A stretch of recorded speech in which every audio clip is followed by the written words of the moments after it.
I was always there for my family, giving them half of my paycheck every month. But then, my mother demanded I cancel my wedding to save the family business, a business my brother had ruined with his reckless spending.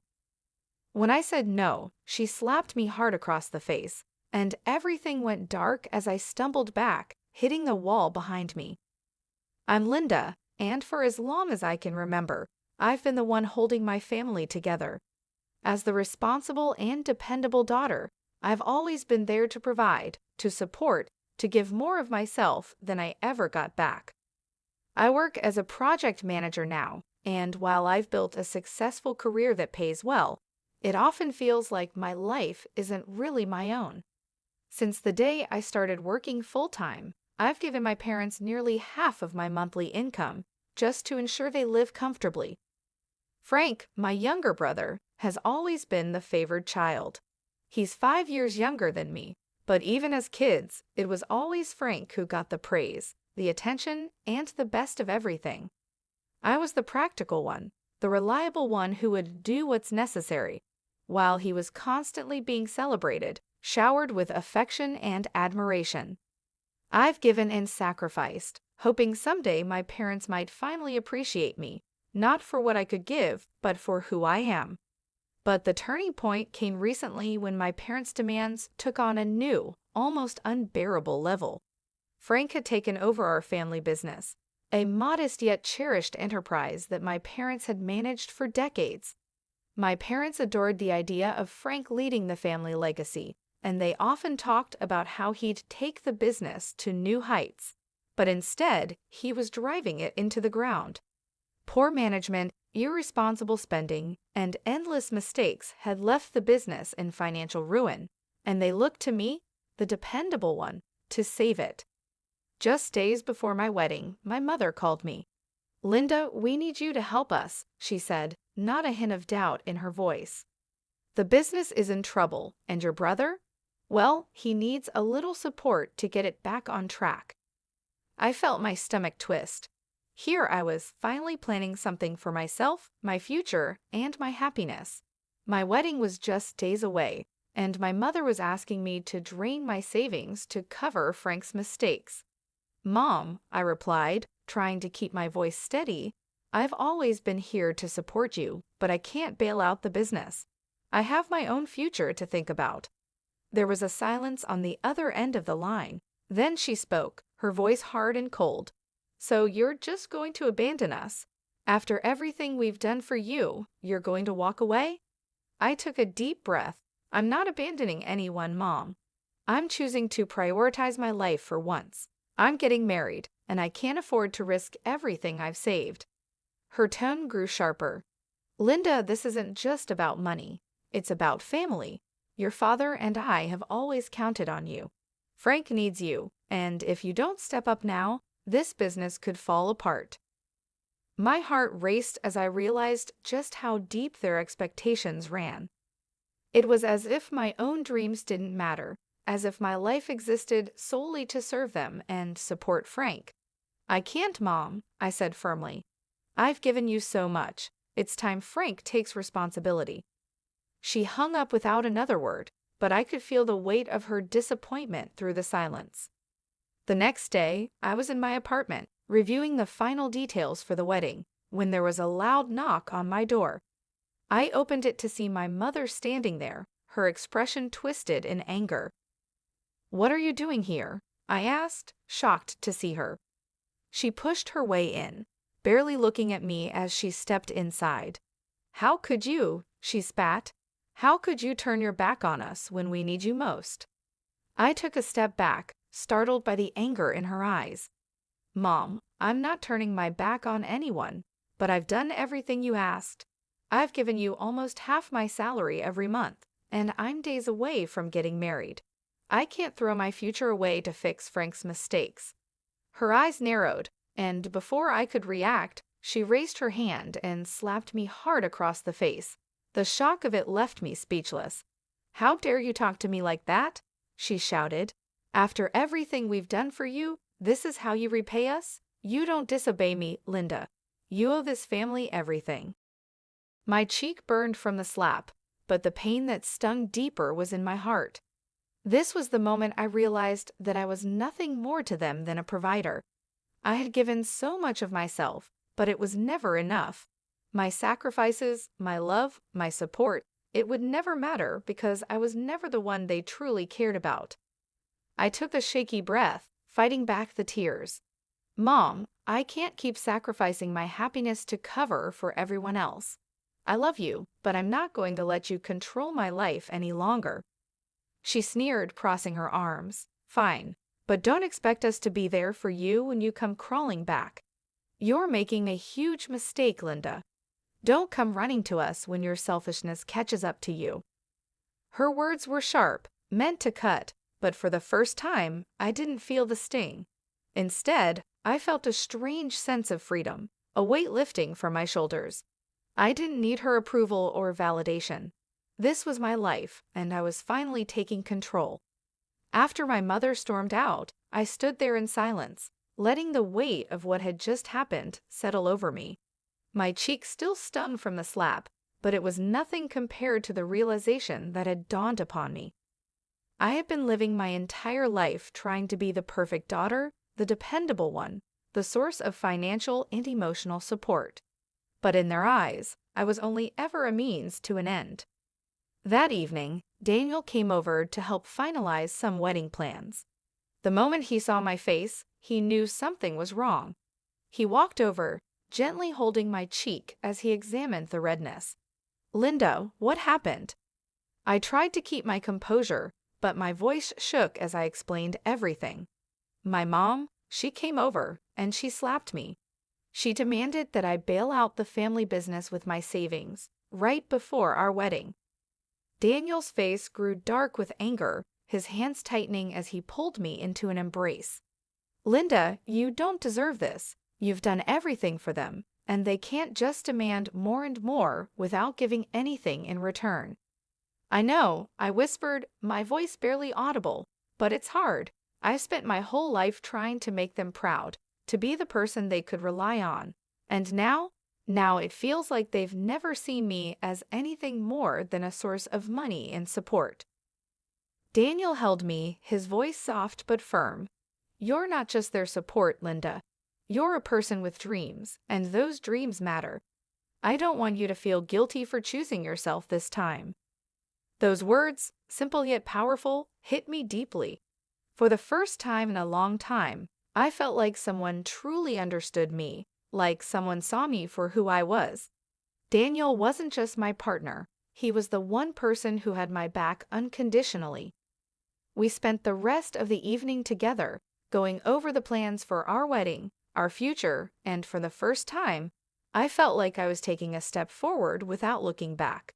In the days leading up to the wedding, the messages from my mother didn't stop. Texts, voicemails, and even emails poured in, each one more intense than the last. Linda, you're making a huge mistake, one message read. When this wedding falls apart, don't expect us to welcome you back. Family comes first, and you're putting yourself above everyone else. I deleted the messages without responding. The guilt and shame she tried to instill in me no longer had the same effect. I knew that choosing myself wasn't selfish. I was finally giving myself the chance to live a life that wasn't dictated by others. The night before the wedding, my Aunt Julia called. She had heard about the fallout with my parents and wanted to check on me. Linda, she said gently, I know your mother has been saying some harsh things, but I want you to know that you're doing the right thing. You've given more than enough to this family, and you deserve to be happy. I felt a lump in my throat. Aunt Julia had always been one of the few family members who genuinely cared about me, not for what I could give, but for who I was. Thank you, Aunt Julia, I whispered, my voice heavy with emotion. It's just hard letting go of everything I've been doing for them. I keep wondering if I'm making the wrong choice. You're not, she replied. You're just finally choosing yourself, and there's nothing wrong with that. Hearing her say that made me feel a little lighter. With her and Daniel's support, I was ready to face my wedding day, knowing that I was stepping into a future I had chosen for myself. The morning of the wedding arrived, and as I prepared, a sense of calm washed over me. The usual anxiety I'd felt around family gatherings was replaced with a quiet determination. This day was mine and Daniel's, a celebration of a new chapter, one that I'd chosen. As I looked in the mirror, dressed in my gown, I felt like I was finally looking at myself, free from the weight of my family's expectations. Daniel's family and a few of my closest friends were there, supportive and eager to share in our joy. Aunt Julia was also there, a comforting presence who'd been a beacon of support in these difficult times. When I walked down the aisle and saw Daniel waiting for me, his face lit up with pride and warmth. It was a look that said, "I see you, Linda, the real you." At that moment, I knew that everything I'd endured, all the heartache and sacrifice, had led me to this moment of pure freedom and joy. We exchanged our vows, promising to be there for each other in ways I'd never experienced before. Daniel spoke about standing by my side, supporting my dreams, and seeing me for who I truly was, not just for what I could give. Those words felt like a balm, healing years of pain from feeling unseen and undervalued. After the ceremony, we moved to a small reception with just a few close friends and family. It was simple and intimate, filled with laughter, love, and genuine happiness. There were no pretenses, no expectations of what I owed to anyone. For the first time, I felt surrounded by people who celebrated me, not for the support I provided, but simply for being myself. As the reception wound down, I felt a sense of peace I hadn't known before. I realized that while my parents and Frank had chosen to distance themselves, I had chosen to start a life that was mine alone, shared only with those who truly valued me. In the days following the wedding, Daniel and I packed up and moved to Austin, eager to start fresh in a city where we could build our life without the shadows of my family's demands. But the transition wasn't without its challenges. Just days after settling into our new apartment, I received yet another message from my mother. It was blunt, harsh, and filled with accusations. "You've abandoned your family. You chose yourself over us. When things go wrong, don't expect us to be there for you." The words stung, but I read them with a newfound resilience. I knew these were the same manipulative tactics I'd faced all my life, the same guilt-laden words meant to pull me back under their control. But this time, I didn't feel the familiar pull. Instead, I felt a quiet strength, a certainty that I'd made the right choice. Daniel noticed the change in me. One night, as we sat on our balcony overlooking the Austin skyline, he wrapped his arm around me. "Linda, I'm proud of you," he said. "I know it hasn't been easy, but you've come so far. You're free from all of that now." His words were simple, but they filled me with a sense of accomplishment I hadn't realized I was craving. For years, I'd been burdened by the pressure to please my family, to be the perfect daughter, the unwavering supporter. But here I was, finally able to breathe, finally able to live for myself. Weeks turned into months, and life with Daniel felt like everything I'd ever hoped for. We talked about our dreams, our plans for the future, and our hopes of starting a family someday. Our life was simple, but it was ours, free from the toxic cycle I'd been trapped in for so long. One afternoon, I received a call from my cousin Adam. He had heard about everything that had happened, and he wanted to reach out. "Linda, I just wanted to say that I'm sorry," he said, his voice filled with genuine remorse. "I don't know why they treated you that way. You've always deserved better." Hearing those words brought a lump to my throat. I hadn't expected an apology, but knowing that someone in my family saw my struggles meant more than I could express. "Thank you, Adam," I replied softly. "It's been hard, but I'm finally in a place where I feel free."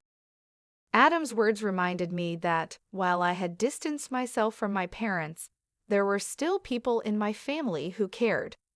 Over the following months, I began to rebuild relationships with those who had always supported me: my Aunt Julia, Uncle Jacob, a few cousins, and close friends. They were the people who saw me for who I was, not just what I could give. However, my relationship with my parents remained strained. I couldn't forget the years of manipulation, the slap, or the way they had prioritized Frank over me. Every time I thought about reaching out, I remembered the pain, the endless sacrifices, and the fact that I was only valued for what I could provide. Deep down, I knew I couldn't go back to that cycle, and I accepted that my life would be better without their influence. One day, months after the wedding, I received a final message from my mother. It was simple, almost desperate. "I miss you, Linda. Please call me." I stared at the screen, feeling the familiar pull of guilt, but this time, I didn't waver. I looked around at the life Daniel and I had built, the peace and independence I had fought so hard for, and I knew what I had to do. I replied with a brief message, one that was kind yet firm. "I'm happy with the life I built. I can't go back to what it was. I need to move forward." As I pressed send, I felt a wave of closure wash over me. I had finally let go of the past, of the expectations and obligations that had weighed me down for so long. I looked at Daniel, at the life we were building, and for the first time in my life, I felt truly free. Thank you for watching. If you enjoyed this story, don't forget to give it a thumbs up, hit that subscribe button, and ring the notification bell so you never miss a new upload. We love hearing your thoughts, so please drop a comment below and let us know what you think. Your support means everything to us, and it helps us keep bringing you more amazing stories. See you in the next one.